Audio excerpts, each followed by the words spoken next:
बंधुगण नमस्कार।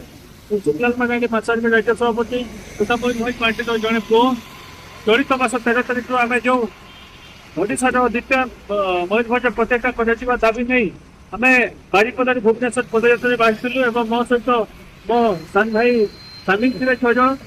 आज आज 11 दिन में पहुंचिकी भुवनेश्वर आम मुख्यमंत्री को साक्षात कलु।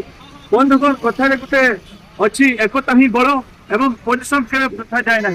मुख्यमंत्री को जमी साक्षात कलु तो मुख्यमंत्री आम दाबी पत्र ग्रहण कले कहले मयूरभ प्रतिष्ठा निमंते आम निहाती केन्द्र सरकार सहित कथा आम यहाँ विचार करें। तेणु बहुत बहुत धन्यवाद भाई मैंने आपण जो सहयोग आशीर्वाद थी आम प्रति से सत् साहस नहीं कि आम आज मुख्यमंत्री भवन को पहुंची एवं मो सहित जो भुवनेश्वर मयूरभ भाई मैंने अच्छा एमाने बहुत सहयोग कर समस्त को बहुत बहुत धन्यवाद देवी।